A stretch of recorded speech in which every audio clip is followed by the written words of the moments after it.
ഇവിടെ ആണുങ്ങൾ, ധാരാളം ആണുങ്ങളുണ്ട്. ഞാനൊരു പുരുഷനാണ്, മജിനാസ് ഒരു പുരുഷനാണ്. നമ്മുടെ ബോഡിയിൽ നിന്ന് മാസത്തിൽ 3, 4, 5 ദിവസം ബ്ലഡ് ഇങ്ങനെ ബ്ലീഡ് ചെയ്യുന്ന ഒരു അവസ്ഥയുണ്ടെങ്കിൽ അത് എത്രത്തോളം നമുക്കത് സഹിക്കാൻ പറ്റും? പുരുഷന്മാരെല്ലാവരും ഒന്ന് ആലോചിക്കും. മജിനാസിനോട് മാത്രമല്ല, എല്ലാ ആണുങ്ങളോടുള്ള ഉപദേശമാണ്. എല്ലാവരും ഒന്ന് ആലോചിക്കും, സഹിക്കാൻ പറ്റുമോ? ഒന്ന് ചിന്തിക്കും. നമുക്ക് എല്ലാ മാസത്തിൽ 7-8 ദിവസം ബ്ലീഡിങ്, ഒരു പുരുഷൻ എന്ന നിലക്ക് നമുക്കത് ചിന്തിക്കാൻ പറ്റുന്നില്ല.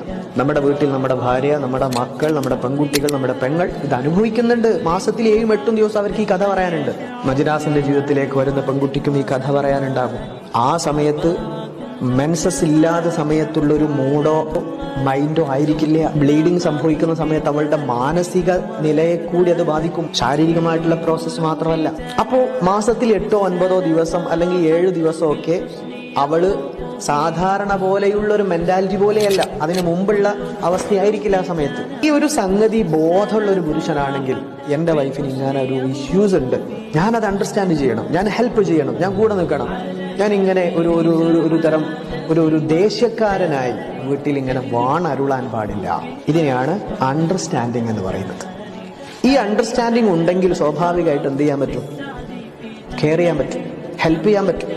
ചെറിയ ചെറിയ ഇഷ്യൂസ് ഇങ്ങനെ സൈക്കിൾ എടുത്ത് കൂടേണ്ട കാര്യമില്ല. സിറ്റുവേഷൻ മനസ്സിലാക്കി